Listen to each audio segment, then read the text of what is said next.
name is Heather Fairy, and I'm here in my home in the enchanted forest of Etheria. But I have a special treat for you today. I wanted to read you one of my favorite books, Fairy Magic by Shirley Barber. It has some beautiful pop-up pictures that I'll show you as I read the story. I hope you enjoy it as much as I do. All right, let's see. The first story we have is called The Queen of the Rose Fairies.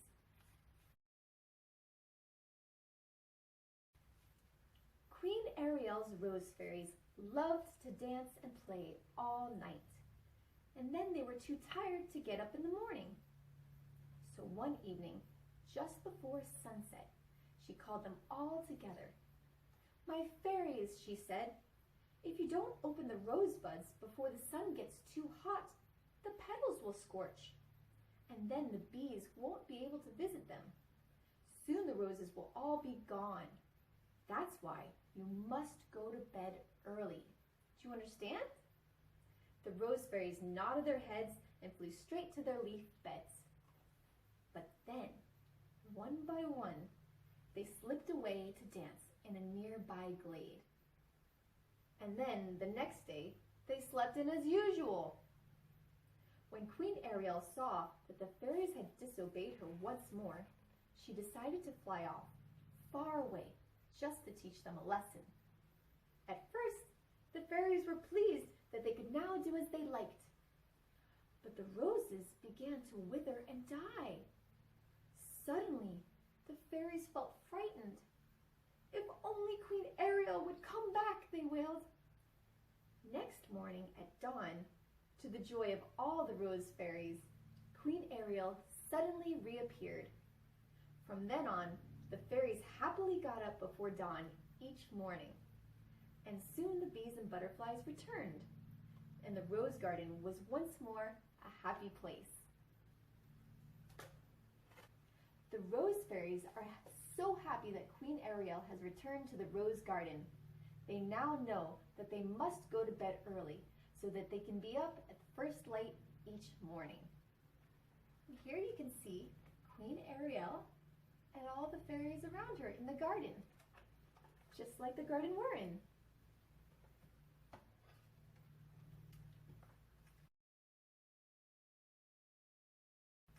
The next story we have is called The Leaf Boats.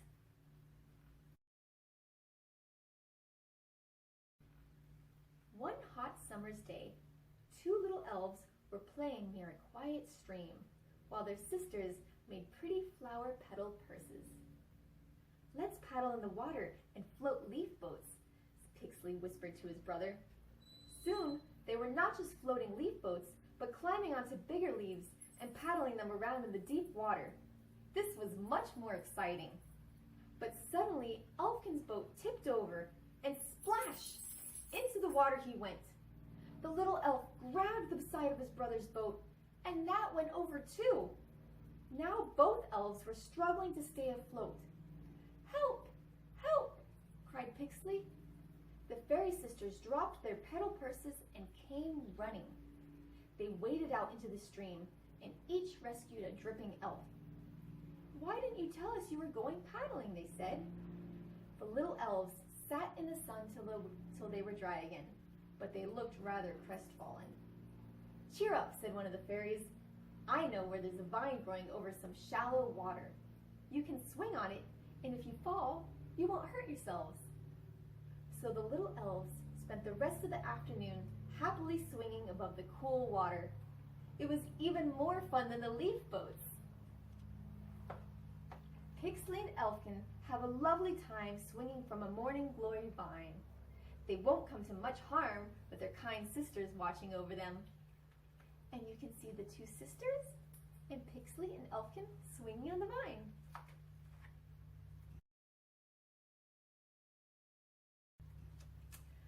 The next story is called The Fairies in the Glade. Just as the rabbit family was sitting down to supper, young Bobbin rushed in. "I saw the fairies again today," he said. "It's not fair," sobbed his little sister Fluffy. "I've never seen them." Bobbin wondered how he could help Fluffy to see the fairies. The trouble was, they were so quick. One minute they were there, and the next they vanished into a swirl of stardust. Returning from school that afternoon, Bobbin almost fell over a big clump of toadstools. Suddenly, he had an idea. He knew fairies loved toadstools, so he lifted them up and carried them to a glade near his home. There, he carefully replanted them. He noticed a forest bird watching with interest. "Call me if you see any fairies here," he said. "I'll give you some bread and nut butter." The bird, who had 5 nestlings to feed, agreed. That evening, as dusk was falling, the bird tapped on the window. Bobbin grabbed the bread. "Come on, Fluffy," he cried. "The fairies are just outside, but you'll have to be quick." As they neared the toadstools, they saw some tiny lights. Then they heard tinkling music and tiny fairy voices. The bunnies hid amidst some ferns and watched, spellbound. How happy Fluffy felt! And what a special treat the bird family had that night. Bobbin and Fluffy gazed spellbound. They will always remember the magical evening when they watched fairies dancing and playing around the toadstools. You can see the fairies around the toadstools, and there's the bunnies.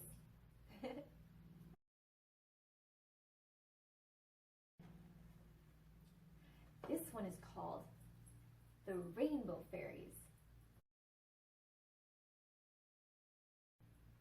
It was Lucy's birthday, a day of sunshine, showers, and rainbows. Dressed in her fairy costume, she sat in the summer house, waiting for her friends to arrive. Suddenly, a butterfly landed on the table. "The fairies would like to know what you were thinking of the rainbows they've been making," he said. "Would you like me to take a message to them?" "Tell them they are the best rainbows I've ever seen," said Lucy. The butterfly noted down her comment in his little leaf notepad and then flew off. A moment later, Lucy was whisked up in a big cloud of stardust and set down in a big rose right under the rainbow. 4 lovely rainbow fairies, very pleased with her message, floated towards her. "Happy birthday, Lucy," they called. "Here are some little treats to share with your friends." They piled the fairy food onto a big rose petal, and a moment later, Lucy found herself back in the summer house. In her lap lay a big pink rose filled with the tiniest cakes and biscuits. Just then, her friends arrived. "I've been talking to 4 rainbow fairies," Lucy said. Her friends just laughed, but when she showed them the teeny cakes, they felt sure she really had met the rainbow fairies.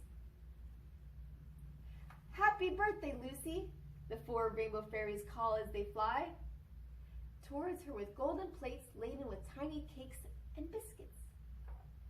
You can see the 4 rainbow fairies, and Lucy is sitting right underneath the rainbow.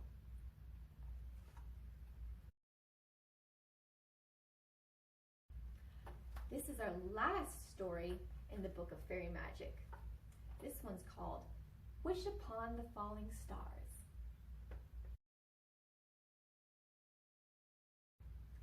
Melinda Mouse lived in an old flower pot and only came out at night. One evening, she saw 4 stars falling, and she made a wish on each one. She told a passing snail she had wished for a winter scarf, a strawberry plant right next to her house, a pretty tea set, and a bedside lamp. "If I see a falling star," said the snail, "I'll make a wish too." A little later, 4 fairies floated gracefully over the garden hedge. "Hello, little mouse," one called. "We're looking for 4 fallen stars. Can you help us?"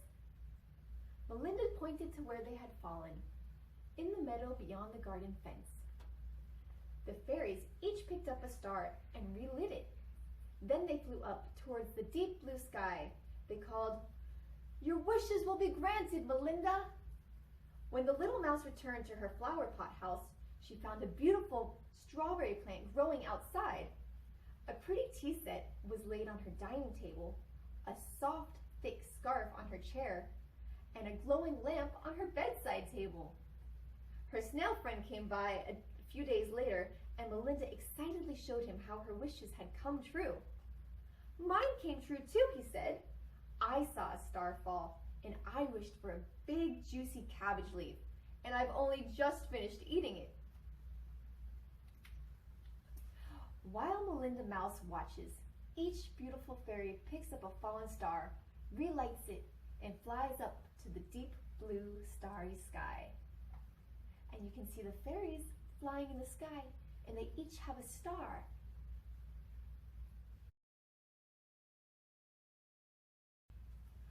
Well, this is Fairy Magic by Shirley Barber, and I really hope you enjoyed it as much as I do. Thank you so much for coming to see me. I hope you have a beautiful day. I love you all. Bye!